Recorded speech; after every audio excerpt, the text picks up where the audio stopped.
जंगल में एक सुंदर सी नदी थी जिसके आसपास बहुत सारे खुशबूदार फूलों के पेड़ थे।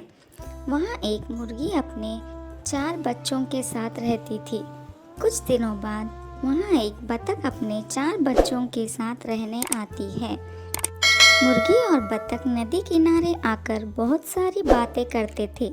उसी बीच उनकी गहरी दोस्ती हो गई। मुर्गी और बतख के बच्चे मिलकर खेलते थे। वो देखकर दोनों मुर्गी और बतख बहुत खुश होते थे। कुछ ही दिनों में हमारी कितनी अच्छी दोस्ती हो गई है ना? हाँ, मुझे हमेशा अकेलेपन महसूस होता था और डर भी लगता था बच्चों को छोड़कर कहीं जाने को। हाँ, मुझे भी, लेकिन अब हम एक दूसरे के साथ हैं और बच्चों की भी अच्छी दोस्ती हो गई। हाँ, बतख अपने बच्चों के साथ नदी में तैरकर मछलियाँ पकड़कर मुर्गी और उसके बच्चों को देती थी। ये लो मुर्गी बहन, ये ताज़ा ताज़ा मछलियाँ अपने बच्चों को खिलाओ और तुम भी खाओ। शुक्रिया बतख बहन, शुक्रिया। उसी तरह मुर्गी भी खाना ढूंढकर बतख और उसके बच्चों को देती थी। ये लो बतख बहन, ये दाने खाओ और बच्चों को भी खिलाओ। शुक्रिया बहन मुर्गी। इसी तरह कुछ दिन बीत गए और एक बार अचानक बहुत तेज बारिश होने लगी।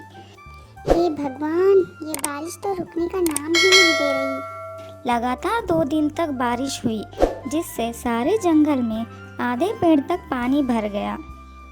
मुर्गी और उसके बच्चों को तैरना नहीं आता। वो डरने लगी कि कहीं वो और उसके बच्चे डूब न जाएं। हे भगवान, हमारा घर पानी में डूब गया। अब हम भी डूब न जाएं। बाहर कैसे निकले और कहाँ रहे? क्या करूँ, कुछ समझ नहीं आ रहा। भगवान मदद कीजिए। वहीं दूसरी ओर बतख पानी के मज़े ले रही थी, क्योंकि उसे तो डूबने का डर नहीं है। वाह, कितना मज़ा आ रहा है पानी में। तभी दूसरी ओर वो देखती है कि मुर्गी और उसके बच्चे पानी में डूब रहे हैं। हे भगवान, मैंने तो इनके बारे में सोचा ही नहीं।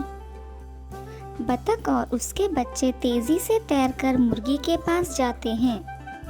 बहन डरो मत, तुम सबको बचाने की जिम्मेदारी मेरी है। तुम सबको किसी सुरक्षित जगह पर ले जाऊंगी। नदी के उस पार एक पहाड़ पर गांव है।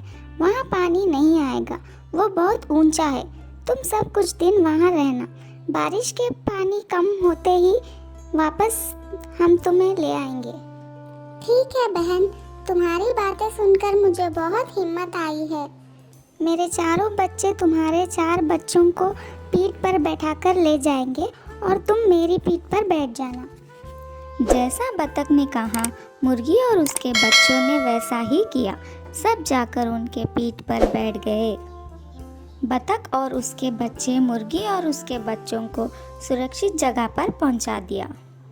बतख की एक मदद ने मुर्गी और उसके बच्चों को उनकी खुशियाँ लौटाई हैं। मुश्किल वक्त में एक दूसरे की मदद करने से खुशियाँ मिलती है। तो दोस्तों, इस कहानी से हमें ये सीख मिलती है कि मुश्किल समय में एक दूसरे की मदद करना चाहिए।